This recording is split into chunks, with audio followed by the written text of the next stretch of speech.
Good evening and welcome to the National Writers Series.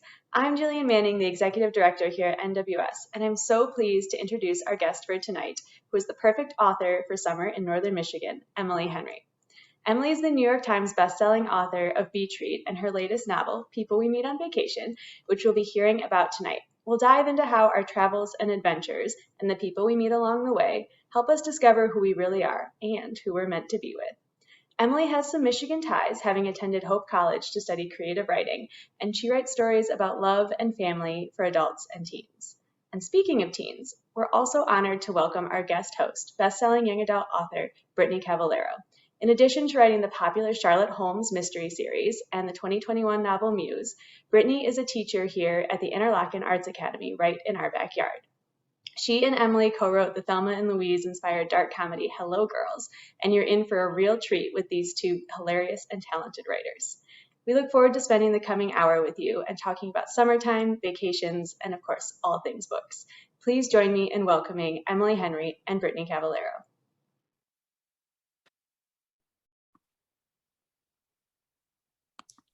Hi, everybody. Welcome. I am so excited to be here. I really wish Boomer Bear was actually here with us. Wasn't that just the best thing? I was like, he's going to meet Emily Henry and I want to come too. I was like, is he at my door? I don't know. You have to go answer. You have to go look. It is my pleasure to be introducing Emily Henry, who, in addition to being one of my favorite authors, is also one of my very best friends. Emily is the author of the wonderful People We Meet on Vacation, which you are probably familiar with because everybody you know is reading it right now. Her book Beach Read, which is terrific and is set in a lightly fictionalized conglomerate of different Michigan beach towns. Came out last year and is just another wonderful love story. Both of them are on the New York Times list right now because there is some justice in the world. And it just makes me so happy that two books that I love so much by somebody I love so much are just getting the readership that they deserve. So welcome everybody. We're so happy to have you.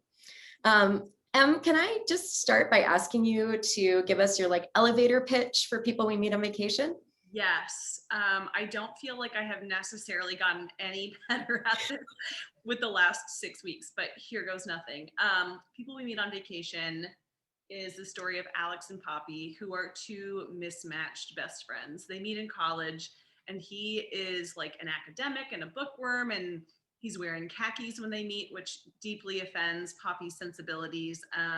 She is his polar opposite. She's a wild child. She's like always kind of dressed in costume and ridiculous vintage getups. And she chose their school in Chicago mostly just to get away from her like small hometown and to meet people who she thinks will be, if I can get a tiny bit closer, I must not be quite loud enough.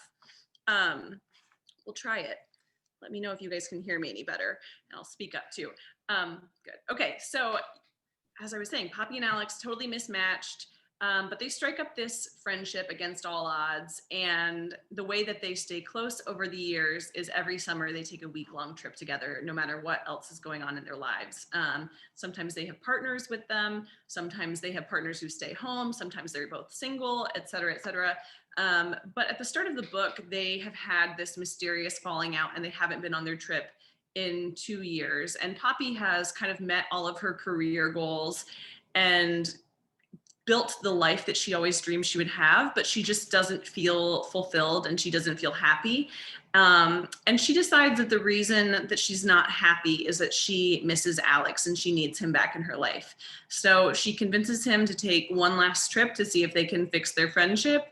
They go to Palm Springs and everything that can go wrong does go wrong. So the book follows their trip in real time in the present day as they try and patch things up. And it also tells the story of their 10 previous vacations. So you see them getting to know one another and eventually you find out what they fell out over and see if they can fix things or maybe even get to a new place in their relationship. And it was just really, really, really, really fun to write. And then it was pretty fun to edit, like during a pandemic, to just be whisked away to these 11 different vacation destinations. And yeah, I mean, that's kind of that's a long elevator ride. Broke down for a minute. That's what I would say. No, I love it. And I think it gets at to one of my favorite things about this book. I mean, I was super lucky in that like Em and I read a lot of each other's work pretty early on in the process. And so she sent it to me and I opened up the file on my phone and then I stood there in my kitchen eating chips out of the bag,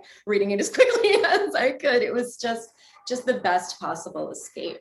I wanted to ask, I'm always interested in this. Out of the vacations that you wrote about, which one was your favorite?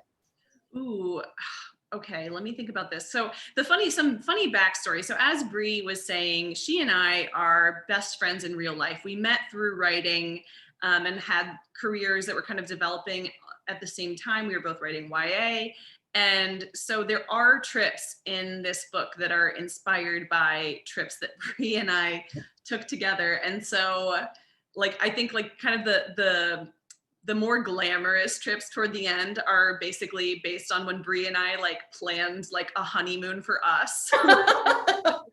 We've been friends for a few years. Let's take an international trip.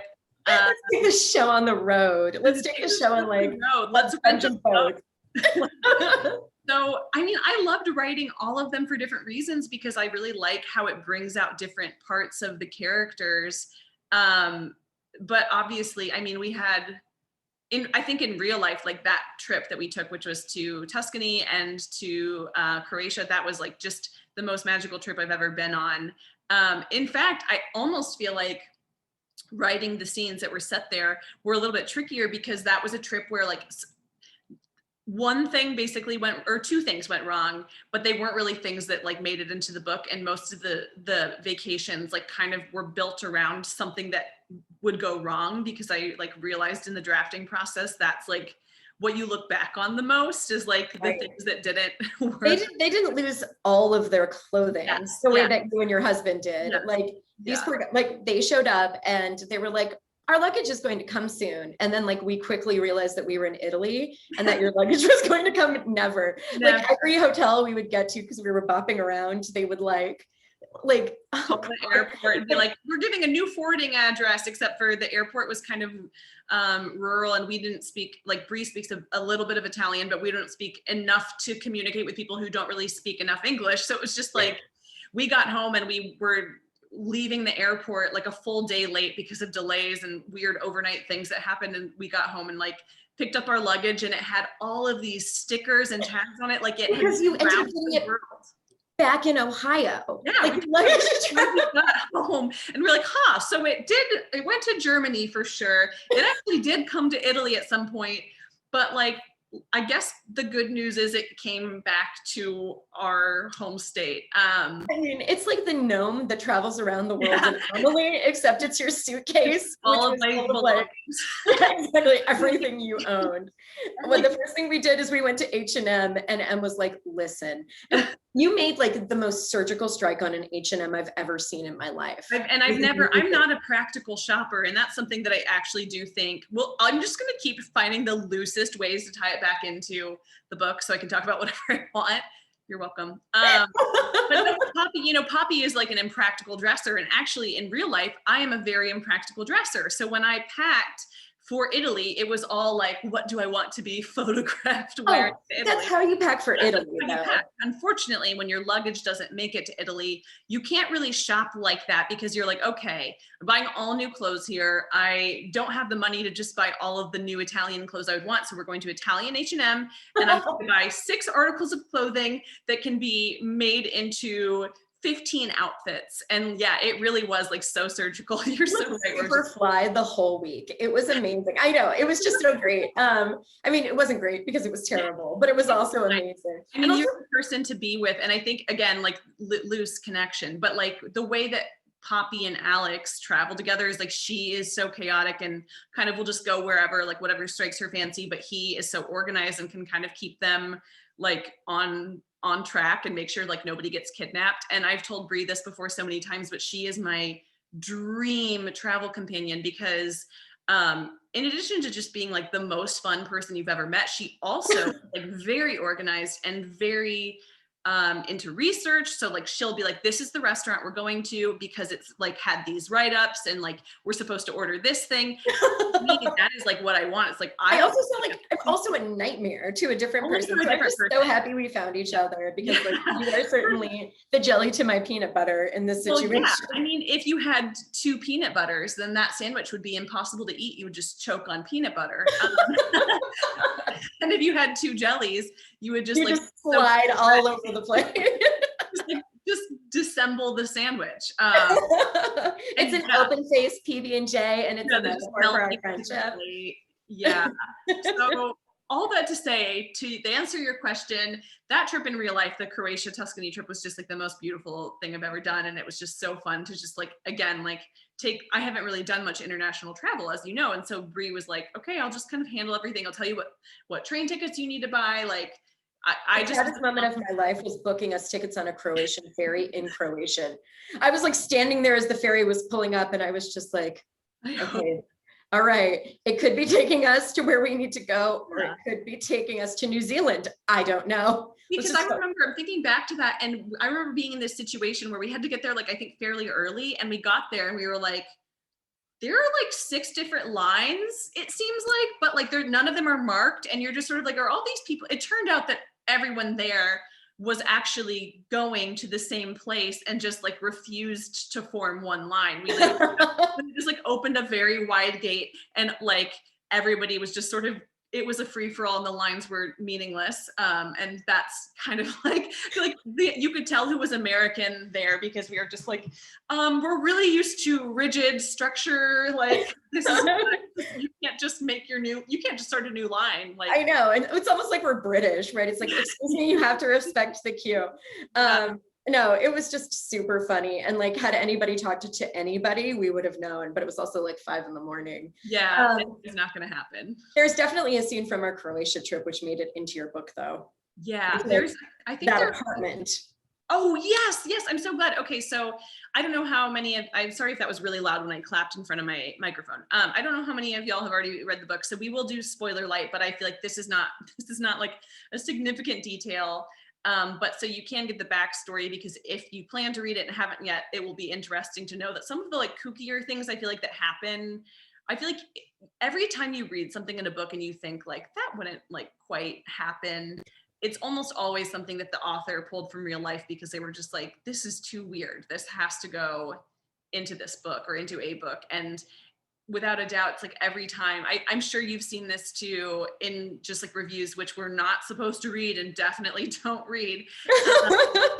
People just like always pull out the thing that they're like, this is just not realistic, which I get really mad that you put a Dunkin' Donuts in Colorado, which is real talk. We wrote a book together, and there are so many outlandish things in Hello Girls, in this Thelma and Louise like glitter Midwestern Gothic we wrote together. But the thing that I've gotten 2 emails about is the fact that I put Dunkin' Donuts in Colorado.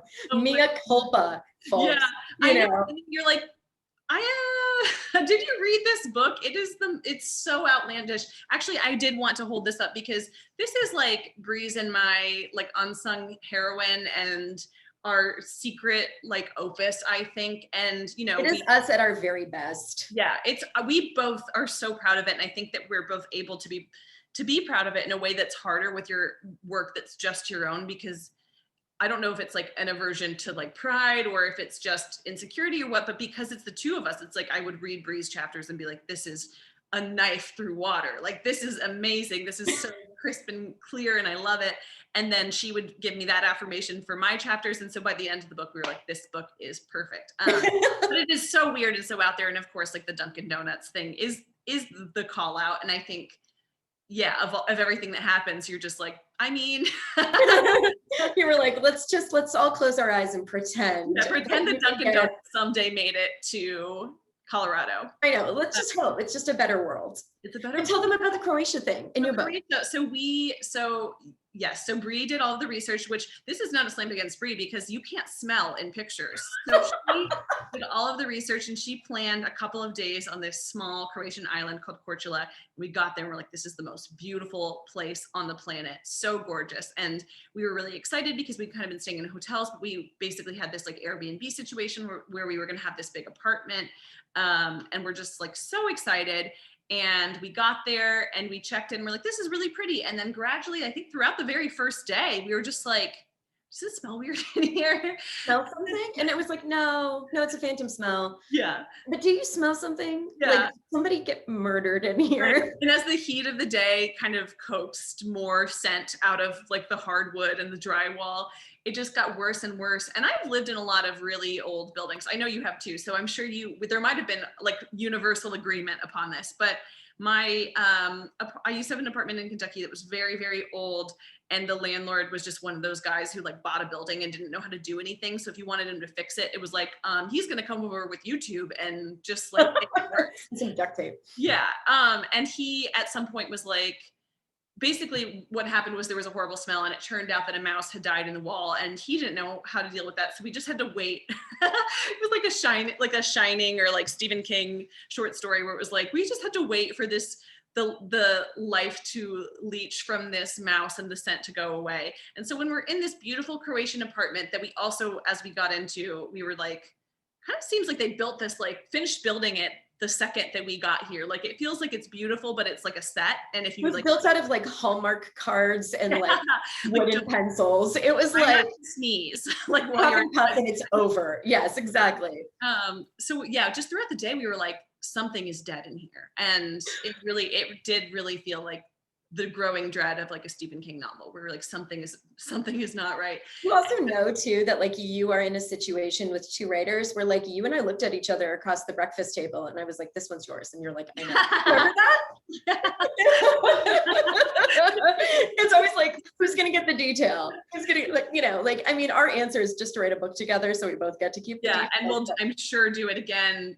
Probably maybe a Croatian murder mystery where the scent is not so, but basically, I mean, this is what happens when we get together is like, everything is one long story that kind of free flows. So we'll keep it moving to some extent. But so we finally called down the front desk and we were like, we've traced a bad smell to the dryer vent. There is an animal dead in the dryer vent. And they were like, oh, we'll send up like the teenager who works here. Teenager whose name he told us once and we didn't really hear it. And then we were too embarrassed to ask him again. Yeah, so we just would like kind of cough when we'd say it and we're like, God, just terrible people. Meanwhile, the thing is growing deader in the wall. Deader. And so when they're like, okay, go out, we'll fix the smell, we'll find the dead animal. We came back, all the windows of the apartment were open and there was like some Febreze scent in the air. And we're like, okay, I think it's better. And then like 20 minutes go by and we're like, do you smell that? Like other things were coming to join it in its final resting place. Like the dryer. We were so excited because we've been traveling for a while. And so like, we were finally like, we can do our laundry. And then I was like, is that mouse smell going to start getting piped into the dryer? The clothes, we just line dried everything because we tried to use the dryer and we were like, yeah, exactly. All of the H&M clothes, all of our, because I also largely packed H&M clothes were just lined up on the balcony. But when I was so thrilled to see that in your book, because it really does, like, there's nothing like that feeling of like, is there something wrong? There's not something wrong. And it's so hard to capture that, I think. I loved that scene so much. Well, I think also, like something else that happened on that trip that didn't end up making it into the Croatia scene specifically, but I got like very ill for just the very end of it. And I think that is partly why there is sort of like a sick bed scene in People We Meet on Vacation, which for anyone who's like a romance reader, I recently learned as like a fairly new romance reader that the sick bed scene is like a trope that is in a lot of romance novels because it's a really good way to show like how two people interact and to show someone being caring and vulnerability and intimacy between two people who maybe struggle with that. But honestly, I think that the reason that there's a sickbed scene in People We Meet on Vacation was because, like I said, this was like my like first international travel other than Canada, like first outside of North America travel. And, like being not fluent in any other language, having never been really anywhere, and being in Croatia and getting really sick. It was like I hadn't been homesick the whole trip. And then there was just this moment where it was like this switch flipped in me that was like, I don't know what you're supposed to do. Honestly, probably it would have been like better than getting sick in the US. I don't know. I don't know the Croatian situation. I don't know if it's like nationalized healthcare. I don't know. But I was just like, I don't know. Like, what if I need to go to a hospital and like I don't speak any like Croatian, and like I still am not really even getting like the exchange rate down. I'm like still like I've been here a week and I still like feel like I just got off a plane and whatever. But anyway, like well, it's a feeling of like you have been bopping around and having the best time, and then there's that mind-bending feeling of like you suddenly realize like every single one of those miles between you and you know, a Walgreens. Yes, you know, exactly.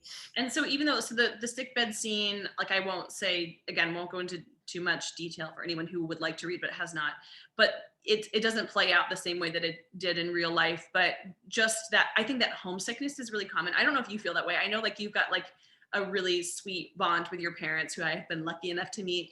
But I don't know if you, like, you're also such an independent person. Maybe you don't totally relate to this, but I live like 5 minutes from my parents, and still like when I get really sick, you know, especially if my husband's not around, I have that like homesickness of like I just wish I were a kid right now. Like I wish that there was someone who could take care of me in that way. And I think that's what, again, it's a common trope in romance, because it's like that's such a scary, vulnerable feeling. No, 100%. Sorry, I jumped on the end of what you were saying. But one thing I like so much about Poppy and Alex, and people we meet on vacation, is that Alex is such a consummate caretaker. But it's also like a really complicated thing with his family, right? Yeah. I mean, I think that's one thing that I really do love about the romance genre. I think it's really, which again, like I have been saying this a lot because I've been doing like a lot of interviews, so I might repeat myself tonight and not know that I already said something. So sorry in advance, but I have been making like an active point to call my book romance. So if you're confused and you read it and don't think of yourself as a romance reader, and it wasn't shelved as romance when you bought it, whatever, it straddles a couple of genres, but I'm going to refer to it as romance because I think that it is a gateway romance novel. It's like the way that I think of it. And now I have to back up and remember what we were talking about. Oh, the complexity. So yeah, so I think, you know, with romance, there are these common tropes and common kinds of characters and common dynamics. Like Grumpy Sunshine is like a common like name for a dynamic between characters. But there also is this thing that you see in all of the best romance novels. I think specifically of Sherry Jackson's Luckiest Lady in London, which you recommended to me, an incredible historical romance novel. And if you don't normally read romance or like very wary of that, I would recommend you just pick it up and read the first chapter. Because Thomas is just amazing. Phenomenal, just unparalleled. And that first chapter, you're just like, whoa, like she knows how to build a complex character in like 4 pages or however long it is, so that you know that character is going to make bad decisions and maybe even hurtful decisions, but you will understand it. And I think with Alex's character, you know, so Poppy and Alex, like we were talking about, they're total opposites. Poppy is a youngest child, an only girl, and she is like a little bit bratty in like ways that I am a little bit bratty, and she kind of likes to poke and nag the people she loves and tease them. It's like the dynamic that she's comfortable with. Whereas Alex is, he's the oldest child, and he lost his mother when he was pretty young, and so he has been the caretaker in his family, and his father is loving, but kind of not checked out emotionally, just kind of has let Alex take this like almost maternal role and hasn't noticed that weight or that pressure. And, you know, like both of those things I think make these characters interesting to me and like likable and charming. But the whole point of the novel is still not just to get them together, but it's to make them face those dynamics that they have been living with and to make them break away from that. I think, you know, like I think of Luckiest Lady in London, where that first chapter is just immediately sets up the hero of that novel's childhood and like what will form the backbone of this character and what will be at the root of all of his issues, all of his like relationship issues, all of the obstacles to these two characters coming together. And I think with Poppy and Alex, it's like they slip into this really natural friendship dynamic because he's used to taking care of people and she's used to kind of teasing people and letting them, you know, take care of her. But that doesn't mean that that's necessarily healthy. And so even though, you know, they love each other, they still have to get to this point, and I'm saying love each other as humans, but they still have to get to this point where they realize like their relationship isn't all good. There are some dynamics that they're leaning into from their past traumas, their childhoods, whatever, that they have to figure out if they're going to continue on the path that they're on, or if they're going to try to be something else. And yeah, I think, you know, that's something as like a relative newcomer to the romance genre, I had no idea how much of the genre was concerned with personal growth, like, yeah. Which is like what I've always been writing about anyway.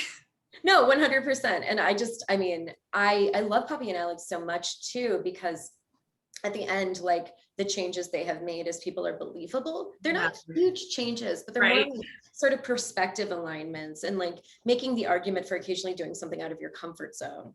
Yeah. But I wanted to talk to you, one of my favorite things about this book are Poppy's feelings toward her career, because I think it reminds me of a lot of conversations that you and I have had over the years. Do you want to talk a little bit about like where she comes from and where she goes with all of that? Definitely. I think that's the thing that I didn't realize people would connect to more than anything. And I say that as a person who just released a book about traveling after like over a full year of most of us being stuck at home. And like even the people who are kind of homebodies, I feel like at this point are like, I would go anywhere. And so like, you know, I knew that people would be drawn to that element, but there's the element of Poppy's career, which I would say is the thing that I have been like blown away by how much people have connected to it. And then thinking about it, I'm like, I guess that makes sense because ultimately, yeah, we've had this conversation. I've had this conversation, I think, with any like writer or artist that I'm close with. And but I don't think it's limited to that. I think in any field, you can get to this point where you have finally achieved like the big goals that you have been after, or you've been in the field long enough to have friends and peers who've achieved those goals. And in my situation, you know, I was most of my closest friends in the writing community, yourself included, were, and this is not me like being like deflective or anything, but genuinely, and I can say this having real confidence in my career at this point, but most of my friends were much more successful in the commercial sense than I had been, and really in the critical sense too. And that was really good for me because I got to this point, like after I'd been publishing for a little bit in the teen and YA space, of seeing like, okay, my friends who have hit the New York Times list or who have gotten all the star reviews or whatever, I see that they're still having a lot of the same challenges as me, someone with like a quieter, like mid-list career, you know, like good reviews sometimes and sometimes not so good reviews, whatever. It was really helpful to me to realize like the things that I had been chasing weren't going to change my life in the way that I imagined they were. And I knew they would still feel good like for a day and a half, because I think that's like how long like the half-life of an accomplishment. We're like, okay, 35 years into this like pursuit, I guess I deserve a day and a half of joy. So, you know, it's so interesting because now like being friends with so many like-minded people, I think, who have had like something that they're really passionate about and really badly wanted. And for all of us to kind of be stepping into the role of our dream careers or having some level of success, whatever, or having close friends with some level of success, whatever, I've seen this almost universally of people in their early to mid 30s having this crisis of like, I spent the first 35 years working toward this, and like I have it, and it didn't make me happy in the way that I expected it to. And even in some cases, like, oh no, what if I want to do something else? One of Bree's and my best friends, Jeff Zentner, is an amazing young adult novelist, but he used to be a musician. He still is a musician and songwriter, but but you know, we got to know him after he'd had this full other career where he had like played on recordings with Nick Cave and Iggy Pop and like all of this cool stuff. And he was kind of having like his second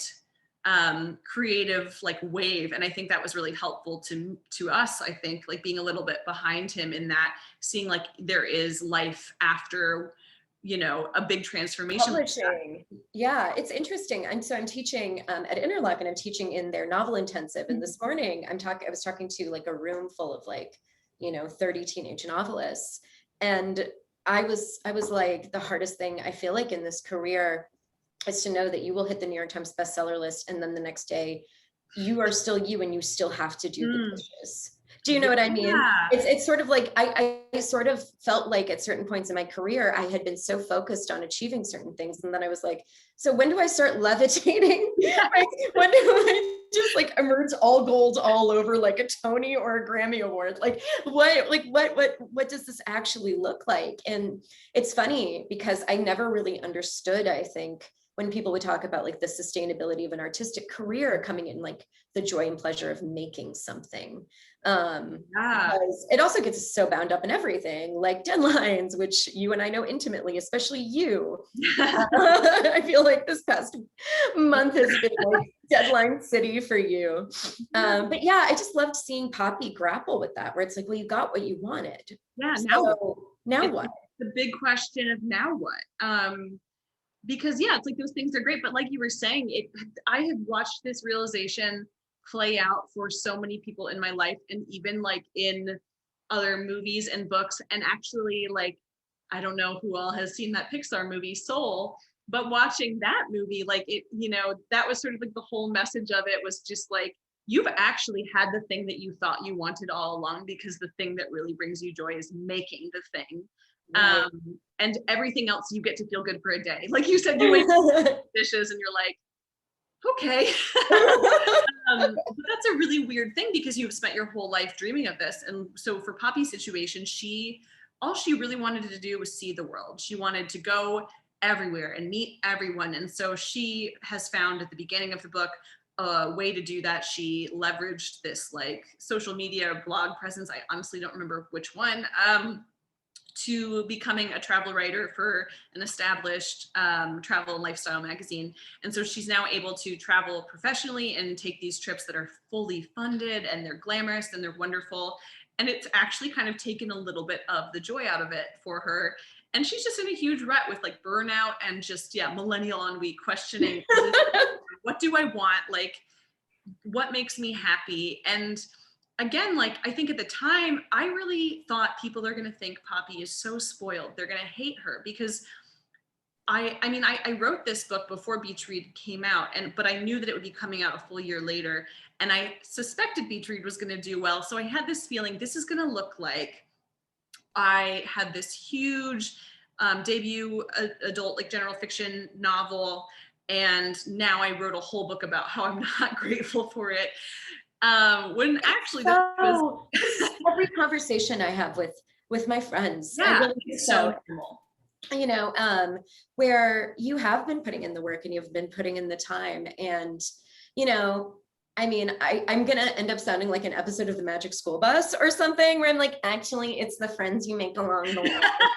But actually, it's the joy. But yeah, when I think about you know, where Poppy is at the beginning and the end of the novel, so much of it too, like she figures out what she wants in terms of resolving things from her past. Right. Like that is really necessary for her to understand, like, okay, where is the joy? Yeah, and why do I even want this? Because I think the other thing is, as artists, and I'm sure people, and again, like a lot of fields feel this way, but there is this thing where it's like, why do I need people to love the thing I make? Like, what is it? What hole is it in me that I'm trying to fill?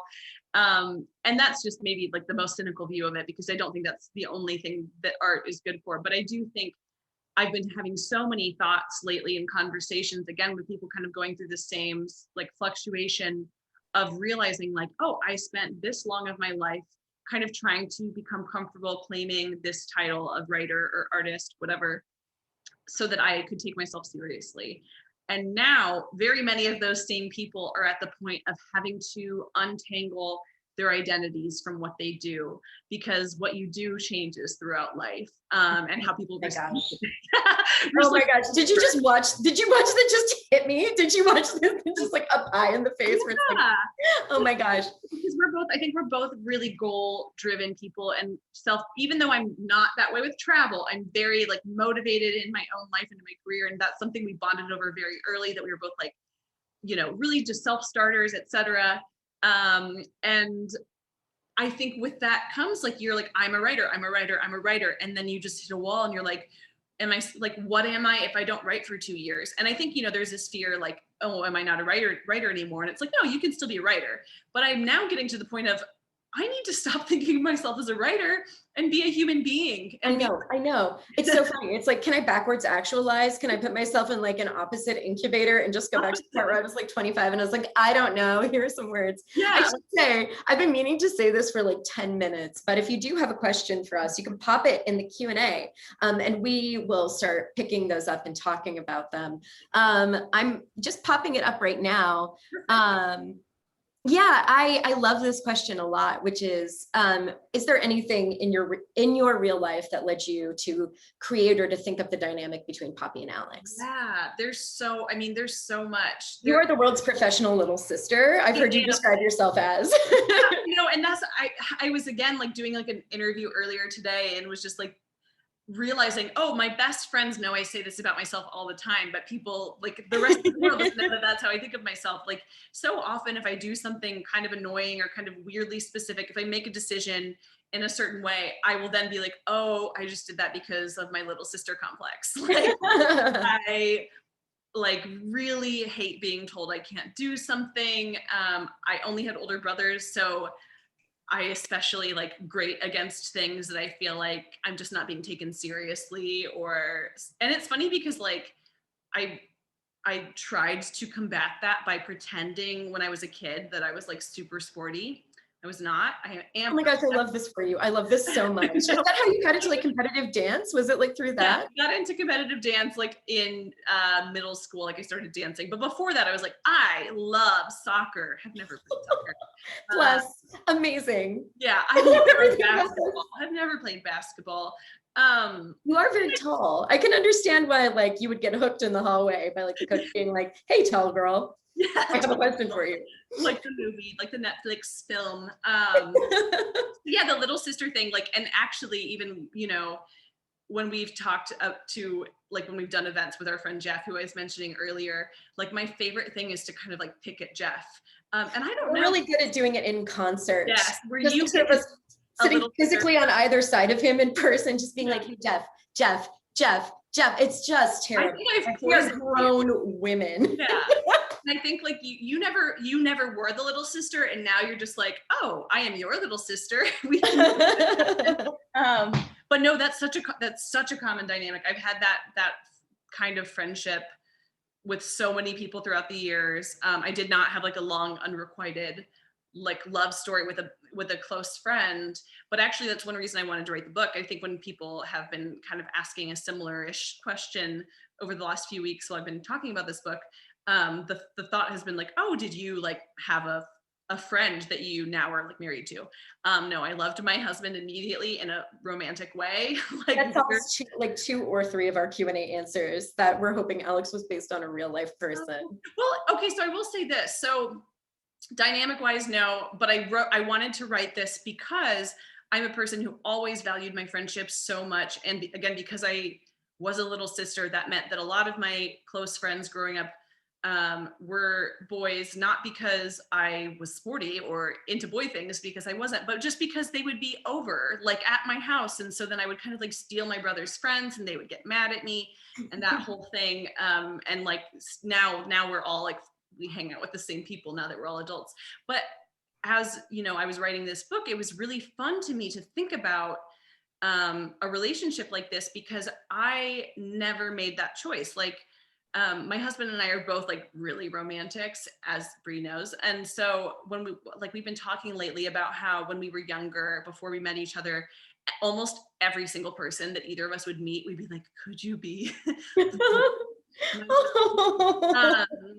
And so like, obviously with all of like my long-term friendships, that thought would still occur to me, or sometimes it wouldn't occur to me right up front, but later it'd be like, well, I really love this person. Like, could this be something romantic? And I always made the decision to not open that can of worms, and always felt like I really value this friendship and I do not want to risk like messing that up, because this friendship could last forever. But like, I'm 16 years old, so if we date, that's not gonna, that's not gonna end up like the love of my life, very likely. And like, by friendship lasting forever, you had just had one of your best friends from high school visiting. Yeah, my best friend since age 14 was just visiting for 2 weeks, and he was not, I mean, he was visiting me, but he was more visiting my husband, who now he like makes music with, and like I'm like really good friends with his wife, and like and so it's like that was the right decision for me. And I keep so many friendships for years because I made that choice early on, was like, I love this person and I love them, and I like keep them around forever way. And it's not worth just like seeing if that could be something. So I think with Poppy and Alex, it might seem like really drawn out for them to have this 12 years of will they or won't they, but by the time it even occurs to Poppy that maybe there is this question of what if, they're already so important to each other. And I know like that was a decision that I never like took lightly. And so it was really easy to write her as someone who wouldn't take that decision lightly and who'd be very, very scared of messing things up and regretting it. And yeah, it was just like fun to go the other path in fiction. I don't know if you like, I imagine you sometimes do that. You just be like, I want to see what this would be like. Yeah, but, exactly. Like thought exercise, Yeah. A lot of the questions in the Q&A have to do with like taking on a novel. Like, how do you get your brain around it? Do you outline it? Do you know the story before you finish? What's the writing process like especially when you're solo? And we can also talk later. There are some questions about us co-writing that we can talk about too. Yes, and we would love all of those, because again, I'm going to hold this up again. I'm doing the info. I like how you're like fundraising for the local radio station. You're like, here's the number you call. I want to do like a late night infomercial where people can just order Hello Girls, and like it's only played in like CD some TV time. Can you think of anything better? If we're just like in a dark room and we're like, hello, we are here to talk to you tonight about a life-saving invention. Okay, no, we can't do this. We can't go off and do the thing where we like disappear. We'll circle back. We'll circle back.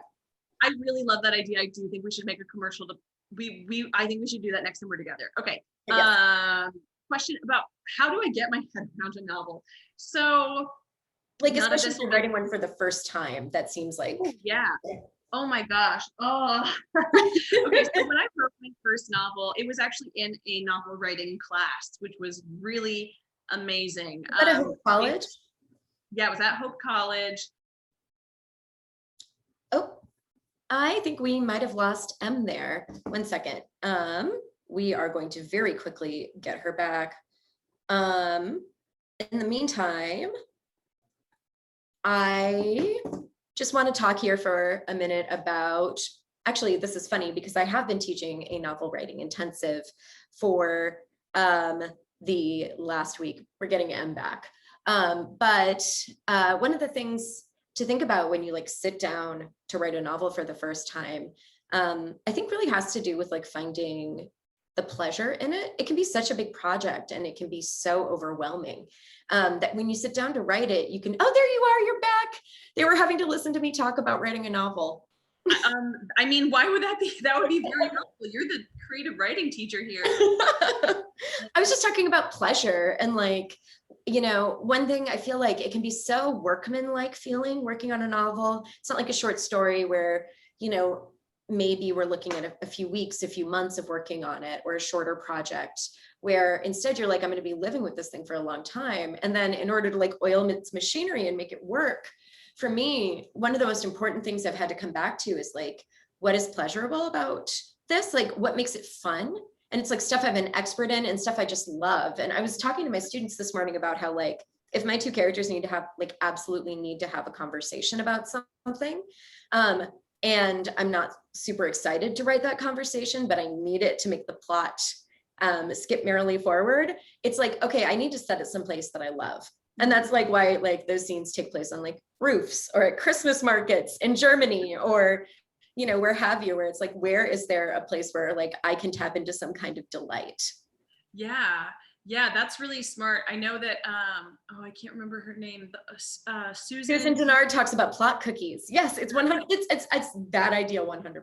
Yeah, that's really smart. And I think, so I have so many, this is the question where it's like, I feel like you could come from almost any angle and meet in the middle, but I will say that's really good advice for, I think, when you're like getting stuck, where you're like, how do I make this just be a scene? I think, as Bree already knows, I am a pantser. I do not plot, because when I outline, I no longer care to tell the story and I lose a sense of urgency. And that's just a personal thing. Everybody is different. There's no right way. But because of that, possibly, or maybe even if I did outline, there is in every single book at least one moment where I feel like I have completely lost control of the machine. Like, every single time, I've never written a book where I didn't get to the point where I always picture this really dark forest where it's like, I started walking into it. At first I was following this very clear-cut path, and it gets to this point where it feels like I am utterly lost, that my brain feels so crowded. Everything feels like a mess. There's no way I can fix this. There's no way. 55,000 words. Yeah, right. 55,000 words. Yes, exactly. Like, I think I'll get my first like little like obstacle around like 20 or 30,000, where there's like a little dip where it's like, oh no, it's happening. Like the first 20,000, I'm like, oh, I'm writing a book. I know where it's going. And then it gets like kind of boring for a second. And then, yeah, like 55,000 words in, it's just like, I have no control. Like, here is my compass. It's nowhere. I'm just going to eat pizza on the floor tonight and think about what I've done with my life. But like, and let me say this, there's never any comfort. Like, every time that I get to that point again, I start texting you, I start telling my husband, and everybody is able to say, you felt this way last time, and it always feels new. It always feels like a new mess. It always feels like, I don't think it was ever quite this bad. It was that bad. And then you end up writing the last 20,000 words, or like one does, or like the last 15 to 20,000 words, like in 2 days. Yeah. It's sort of like you have to squeeze yourself down. You have to push yourself through this needle, and then everything starts falling. It's like the last 5 minutes of playing solitaire. Like that's what it's like, where it's like, oh no, everything is just, it's just putting it in its right place. It's so true. It's so true. But I think, so anybody who wants to be writing a novel but hasn't yet, I think the most important thing is like, write that down, know ahead of time that if you get to the point where you feel like you are lost in a maze of your own making, you have to just keep going forward. You're in good company. Yeah, you're in good. I think almost everyone with almost every book has that moment. So I also, another image I think of a lot when I'm drafting, I think of like, you're swimming across a very large body of water where you can't see the far shore. And so often we quit and start swimming back because we're like, we got so far, but we can't see either shore at that point. And we're like, well, we know how far we came from that way, so let's just quit. And that's like, you're at 40,000 words and you're like, well, I know I've done 40,000 words and I'm just lost and I have no idea how the rest of this would go, and I'm just going to quit. And you don't realize, like, you're just as far, if not farther. Like, you're probably closer to the far shore than you are to the one that you're about to turn and swim back to. And I think that was the really good thing about this novel writing class, was we were required to finish a book. Who was your professor? There have been some questions about hope. Beth Tremblay. She's not there anymore. I mean, I think she's still in Holland, but she is not teaching there anymore. She's incredible. And yeah, she kind of followed the national novel writing format where we all had to write 50,000 words, and it could be horrible. She would basically like run it through like plagiarism catching software at the end, just to make sure nobody had just like copied something and pasted it. And she taught us story structure and all that good stuff ahead of time, so that we weren't just going in without any plan. But at the end of the day, the point was, you have to finish this. And that lesson, I think, is why I have been able to start publishing relatively young, is the fact that I knew I could finish a book. And even though that first book I wrote was horrible, and many more after that were horrible, I knew I could finish a draft. And then being able to edit that draft, it's just, there's just this huge like mental weight that's lifted off of you when you have an existing draft and you finished it, because nothing you ever do will be as hard as that first draft, except when you have to totally write like a separate new draft. So I think my biggest advice is often to people who haven't finished a novel yet: finish it. Even if you think I have totally jumped the shark, like aliens are landing for some reason, this murder mystery and the murder's already been solved, but it like does, you know, there's all these open tabs, whatever. If you are able to finish a very bad draft of a book, you are able to, first of all, you are able to, and do it. And that will be this huge relief to you. And you will know forevermore that you're capable of writing the end. And after that, it will never be as hard again. 100%. And like, it's really funny if you think about any other things that we do as writers, like it would be really hard to know how to write a poem without having written a poem. Mm-hmm. It would be really hard to write a short story, but with novels, it's such a large project. And like, I mean, like the only way to write a novel is to write one all the way through. Unfortunately, it is the unfortunate truth. And like, we both have novels in drawers that will never see the light of day. Our starter novels, where it was like, I need to figure this out in the messiest possible way, which is just like writing this thing nobody is going to read. Yeah. And I will say, I do remember when we were touring for Hello Girls, you know, we both were sort of like, when we were talking about craft questions, we would always come back to the phrase of like, if you've written a novel before, may I encourage you to write half of a novel. It's so much easier to write half of a novel with someone that you love and trust and like respect their mind. Like the Grey Poupon of novels. It's like, maybe recommend a finer delicacy, which is writing half of a novel with your writing a novel sucks. Writing half of a novel rules. It really does. And I've never written like that in my life. It was mania. It was pure mania. Throw everything out the window that we just said. We rented a cabin up in northern Michigan. Where was it? It was somewhere in Leelanau County. And yeah, it was. I don't remember. I just remember snow. It's so much snow. And like, we got up in the morning and still in our pajamas, we like drank a lot of coffee to circumvent the bourboning that had happened the night before. And then we would we were writing in the same Word document, different chapters simultaneously. And I could scroll and in real life, watch one of my favorite writers working on a sentence, but I had to like not move the cursor because she couldn't see that I had done that. So I couldn't be like blinking Brittany Cavallaro right on top of what she was working on. It was sheer magic. It was the closest we've ever gotten to our goal of being able to share one brain.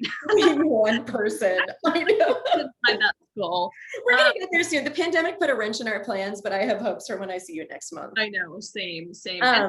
Wait, I do want to circle back before we move on to more questions, but because that reminded me, like, just like the mania of all of that, I would also say if you haven't finished something yet, or you're kind of just toying with the idea of writing your first novel and you're intimidated, you know, there are a million different ways to do it. You can treat every chapter with the care that you would go into a short story, but I will say, I do not think of language at all on my first draft. And so if you're finding yourself unable to move on because you're just toying with sentences, I would encourage you to try just writing a fast draft that is basically like a very long outline, and then you can go back and you'll have that existing framework to then think about language. I also, though, was just talking to Justin Reynolds this morning, who's one of our friends who's a YA writer, and we were laughing the laugh of people who hate themselves as we talked about how we are incapable of doing that. So also, if you have to like eke out every sentence at a time, like you have a tiny pick and like are just like trying to get that diamond out of the wall, like I see you, I feel you. And watching you are known. The same shared document was magical because I would just be like, I'd scroll down and I would watch you type a sentence one way, backspace, type it again, backspace a couple words, and just I would watch you perfect every sentence before you moved on. And I thought, madness. I would never finish a book. It's madness. It's the I have 2 degrees in poetry and I regret both of them now that I'm a novelist, because I'm like, I only have 14 lines, right? A novel is 14 lines long. I can treat this exactly the way I treat a novel. You need months. Spoiler alert. I love this question, and I think this is a good one to talk about for 1 second. Oh, cool. Okay. I clicked a button and now it is informing that we are answering this question. What are you reading right now? Oh my gosh. Okay. I always do the thing where I look around and I'm like, what are books? What am I reading?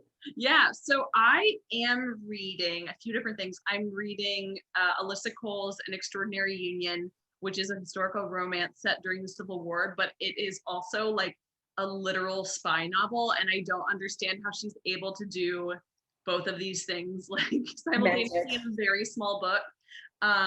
But it's so good and really complex. It's like the hero, their heroine is a freed woman who is like posing as an enslaved person to help the Union. And then the hero is a Scottish immigrant who is posing as a Confederate soldier to help the Union. Anyway, it's fantastic. And if you're thinking of, it's very, very, very steamy. So if you're not into that, I don't know. I don't know how to help you. I also just read 2 books that I would consider sort of suspense or thrillers. I read Lucy Foley's The Guest List. The Guest List? It's so good. Oh, it's on my bedside table. It's been on there, and like I have been read it in 4 hours. Just on deadline, and yeah, I'm a fast reader. It's good. Yeah, I heard it's good. To me, it's great. It's not like by the time you get there, to me, it's like kind of the perfect mystery novel where it's like, you get there ahead of the reveals, so you get to feel smart, but it's still really satisfying and complex, and everybody is like, it's like kind of my favorite sort of villains where it's like former prep school boys who are just I would love this. Yeah, you're just like, as someone who writes prep school murder mysteries, I'm on board. I kept almost texting you about it. Oh, and the other one that I just read that I kept almost texting you about was Alex Michelides. I don't know if I'm saying The Silent Patient, the first one, or the new one, The Maiden, which I'm sure you are. I have a Kindle sample on my phone. Yeah. That's my new thing. I download, like when I'm waiting in line at like the bank or whatever, I download like 20 Kindle samples, and then I go through and I feel like I'm on Book Tinder, where I'm like, yes, no. No, that's so real. And I like just kind of pulled my Kindle back out in the last 4 months after years of being like, I don't need Kindle because my eyes are getting so bad. And I need to get to an eye doctor, whatever. But on Kindle, I realized, I can just make it huge. That's amazing. I'm like, and you get the matte screen, which is nice. I always do. I do the matte. Clearly, I have very mixed feelings about Amazon, but also that's like, do you write with blue light glasses on? Do you do that? I've never, it seems like no matter what I do, it's going to be some kind of trigger because I have chronic migraine. So if I use the blue light glasses, sometimes just the pressure, like, will cause a migraine, I think. And I have very slight prescription glasses.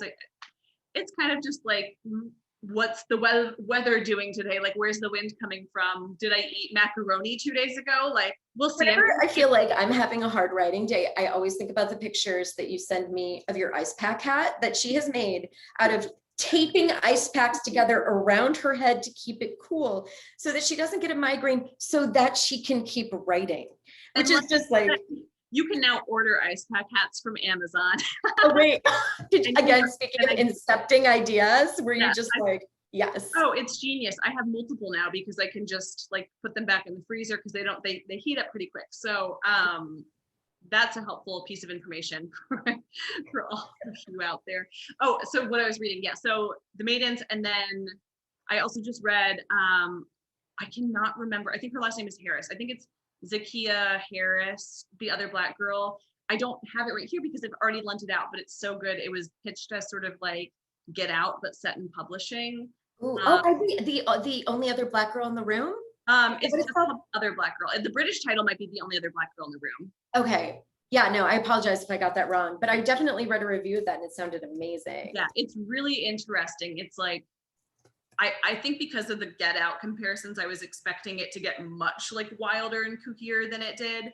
But it's still, it's an apt comparison. It's got that good, like, slow build dread that I think is really hard to pull off when you're like, nothing's really happening. So why do I feel like something is terrible? Yeah. It's so funny. I love doppelganger stories. I love stories about like, are you me? Like when you and I eventually write the book that we planned feverishly, you can imagine now just hearing us talk for an hour, what we're like when we don't have an audience, which is to say like unhinged. And we planned a book. I'm like, you remember the first 2 weeks of quarantine when everything like get on the phone and plan a few books. I know, we were like, we have nothing else to do. And all of Twitter was like, Shakespeare wrote King Lear during quarantine.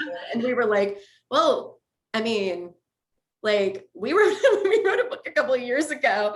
And the only like mitigating factor was like, how many pixie sticks could we consume at this moment? Right. Like We didn't need a quarantine. We just had the mania of a chosen rented cottage, and that is correct for us. Exactly. We got to get back to that though. I mean, like, and not that like you don't have anything else going on. I cannot wait. I think now it's like, because I have been writing and reading so much romance, like for the first time in my life, I'm just deeply immersed in the thriller of it all. And it's a great time, especially because now I do feel like the genres are getting blurrier and blurrier, which as a reader, I really appreciate, where you can find all of this fantastic genre or like commercial fiction that still has really beautiful writing. And that's just like, ooh, we can have it all. Like, that's great. No, I just want all of those boundaries to go away, because like all I want is like a beautifully written, funny love story that also has people.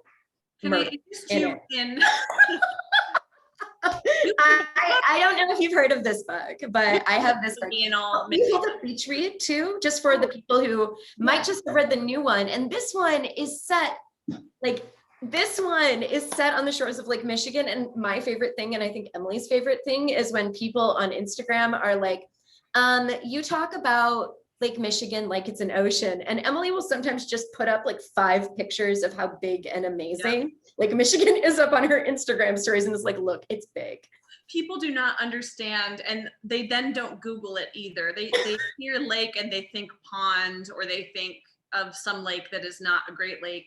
And yeah, it really is like my passion to every few months just post all these photos of Lake Michigan, of like people surfing, of like people playing sand volleyball. And I'm like, I promise it's a real beach. I know. I'm convinced there's no beach on Lake. I do love though when people treat like the author send email function as like Google. It's like, take your question. Like we both love hearing for readers. This is very much a joke, but like also it's like, couldn't they just have said, how big is Lake Michigan?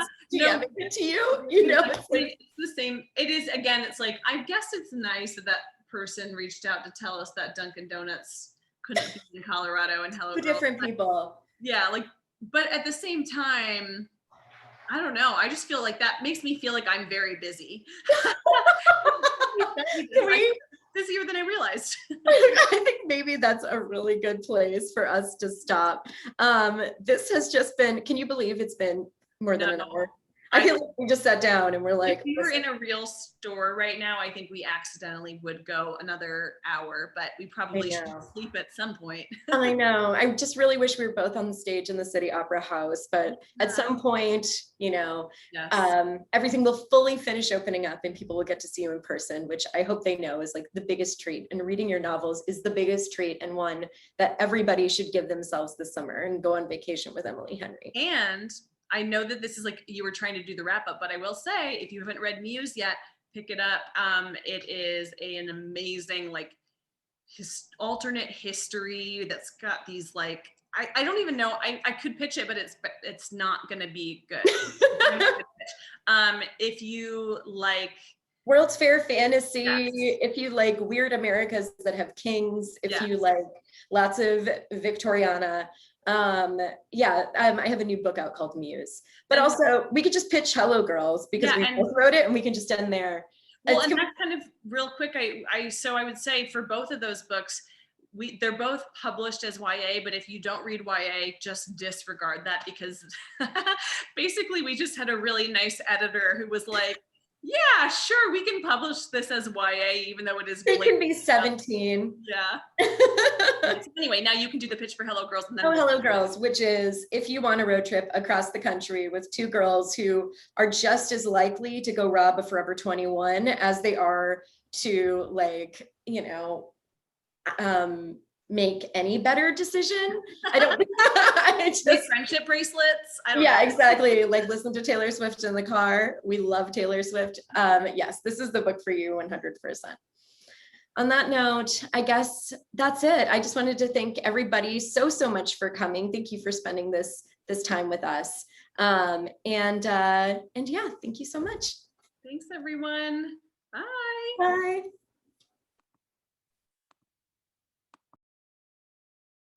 Thank you so much for joining us this evening. We hope you'll all continue the conversation by purchasing a copy of The People We Meet on Vacation from your favorite independent bookstore.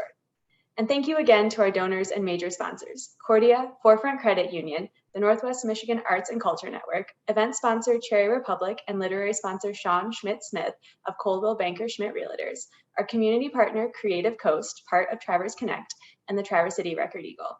This event is also made possible in part by the Michigan Council for Arts and Cultural Affairs and the National Endowment for the Arts.